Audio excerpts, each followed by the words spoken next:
Hey, it's John here, the Bipbopboom channel. I'm gonna do something a little different today. I'm gonna talk about some early and proto power pop rock and roll. And we all know, power pop. We think of like 1979 to 81, like the Knack and Greg Kinn and all these like little one-hit wonder bands that came out in the early 80s and along like during the punk new wave era. But I'm going to talk about some earlier power pop bands from the 70s, overlooked or a little bit overlooked, some of them. And the bands that were during the 70s when the big like prog rock, art rock, hard rock, whatever, all these like long guitar solos and Eagles and the California stuff, and these guys came out with like almost a retro attitude or a harkening back to the early days of rock and roll with like simple songs like the British Invasion and 50s rock and roll, like Chuck Berry and Buddy Holly. And I'm going to start off with this band here called Blue Ash.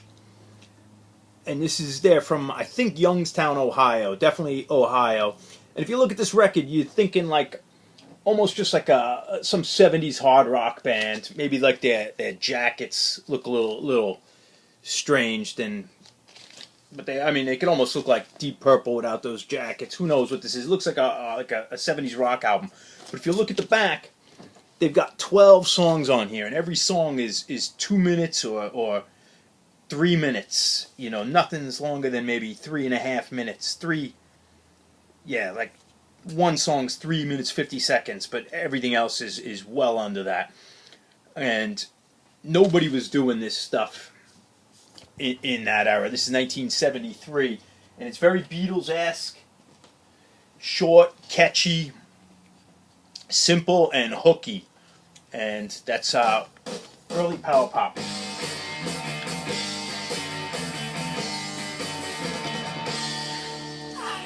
And if you're very Beatles-esque, like if you're a Beatles fan, like this might be worth picking up.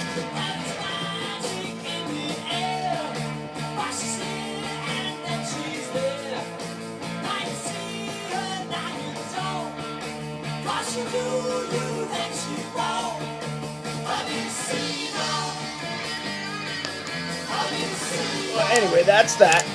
Another band that was really big in the early 70s, that's early power pop, and I don't have any of their albums, and I'm not like the biggest fan, but we have a band called the Raspberries, and they had a very like jangly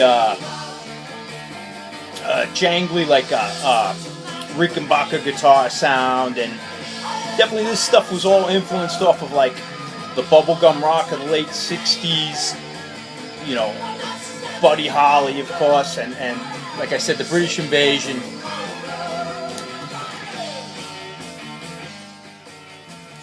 The next album is another oddball 70s record called The Demons. And this is a fantastic record, and the way it looks like some killer 70s hard rock band, and the cover always reminded me of Aerosmith, Get Your Wings, and it really looks like a Aerosmith band. And this is on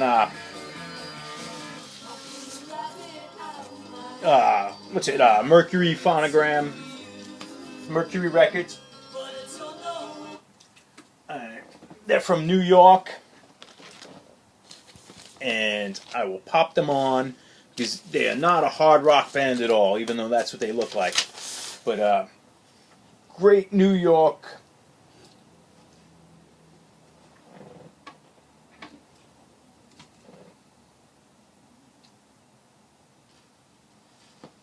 Like pre-punk.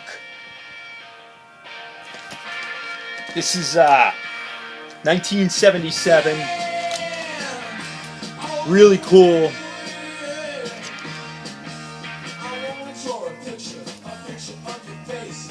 But totally, it's got that talking, singing that you got from like Jonathan Richman, Lou Reed, and simple songs like Chuck Berry guitar solos, and just totally out of step with what was going on in the rock world. There's no Richie Blackmore guitar solos.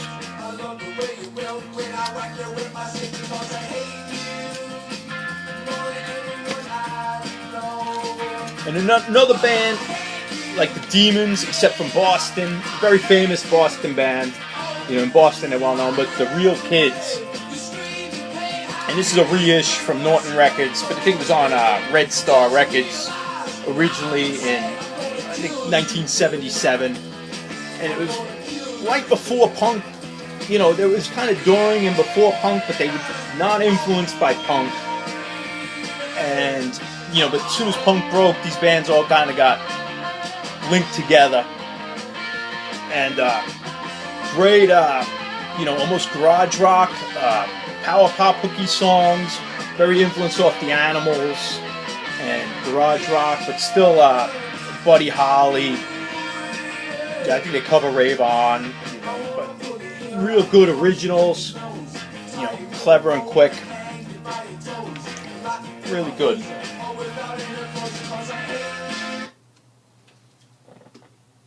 That's the Demons. Oh no, old Mercury. And I think the singer here, Elliot Kidd, who's now deceased, but I think he ended up hanging in the punk scene. He was there at like Sid Vicious and Nancy's hotel room, you know, when all that stuff went down. He was there. Another power pop band, which I'm definitely going to put on, I'll do a couple needle drops, would be the Nerves from Los Angeles. And the Nerves, they only put out a 4-song EP in '77, and they were pre-punk, and they were guys from Frisco, San Francisco, and they moved to LA, and they put out a 4-song EP of just straight, simple rock and roll before anyone was doing this, or very few people were doing stuff, so they were definitely out of step with what was going on. There's just, I think, what, 6 tracks, so this might be their complete discography. And you'll know this song because Blondie covered it a couple years later. But not much guitar solos, and it's 3 guys: Jack Lee, Peter Case, and Paul Collins. Paul Collins still plays out in a power pop band called The Beat, and Peter Case went on to the Plimsouls.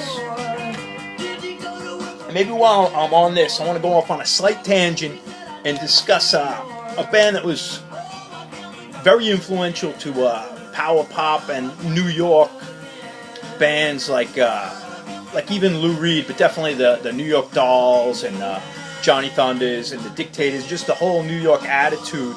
And that's the Shangri-Las. The Shangri-Las, I don't have anything on record. Maybe I have a single or two, but I don't have any records. But I have this nice comp. It's called The Mercury Years, which is a misnomer because just about all these songs weren't on Mercury. They were on Red Wing Records or something. I forget what it was. Redbird Records. But the Shangri-Las, I think, get a little shortchanged in the history of rock and roll. In that, like, really, really good stuff. And there were 4 broads. I know there's 3 here from Queens, tough chicks. And it was during the gang years of New York, and the songwriter and like manager was Shadow Morton, and he was like a former gang member. And they sing songs about like death, running away, and rape, and they're heavy tunes. And they were tough chicks. I think like one OD'd on heroin, and they look. It's not the normal trite girl group stuff, but I think any rock fan really would do himself a favor and get the Shangri-Las. It's even like pre-goth in a way. This record's really good though, and this is just some reissue, I don't know, from the 90s on Penniman Records.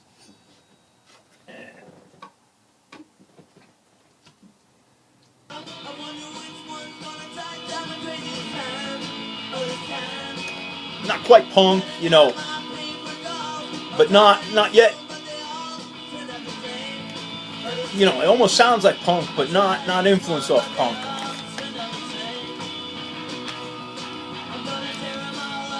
And did I show the back? I don't know if I showed the back, but that's the original EP, the 4-song EP. And there's a band I showed before, not like power pop, but I want to put them in there. I want to talk about this band again, Trigger, from I think New Jersey. And it fits in. This is a little more FM rock, a little more close to the Stars and Angel, but enough power pop in there before the genre was coined. Or, I mean, I guess it was coined, but before that 80s thing hit. And it's very catchy, power poppy, and I can't recommend this record enough. If you see this, it's on Casablanca. I think Gene Simmons had a bit to do with it. He's not the producer, but it's a really good, like, upbeat, fun rock record. And another band we're going to talk about is this great record.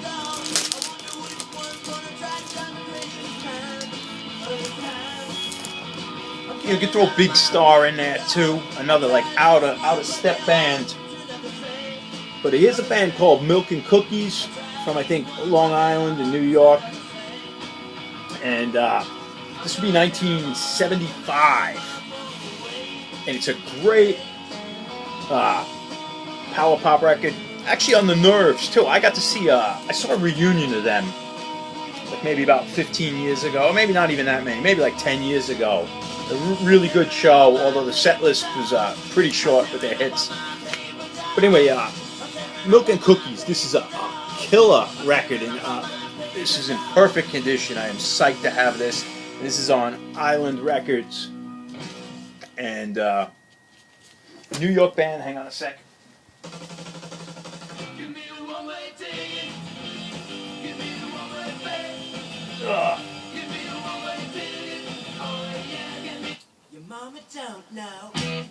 This is Milk and Cookies. He's got like a Faye voice, but I totally get what he's doing.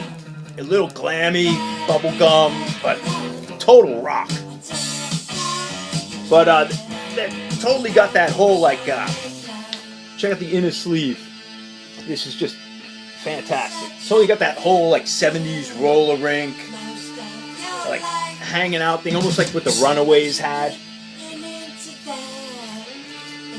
And I think the bass player played with Roxy Music, and the guitar player Ian North went on and did some power pop records, new wave stuff.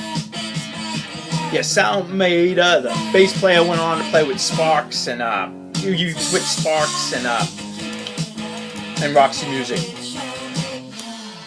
But absolutely killer record, and it's on Island. Sorry, I'm a little repeating myself.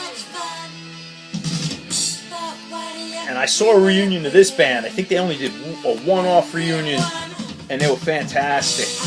Although Ian North, the guitar player, wasn't there, but it had 3 of the 4 guys. But a wonderful period piece from the 70s.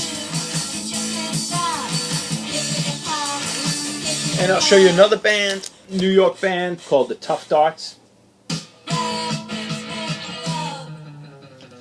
The Tough Darts, they're from New York City. This is from 77, but I think this is from 78, Sire, so it was actually post-Ramones.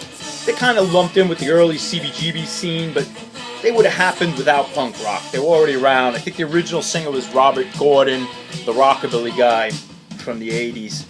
But real short, catchy tunes, funny titles, like Your Love Is Like Nuclear Waste and stuff. A little more basic rock stuff in there too, but still definitely fall into the proto power pop before it was a thing. Like Cheap Trick and stuff. It doesn't sound like Cheap Trick, but like I would throw Cheap Trick in there too. Another power pop classic would be or proto power pop would be the Flamin' Groovies, Shake Some Action, and this is from I think 76 on Sire Records also.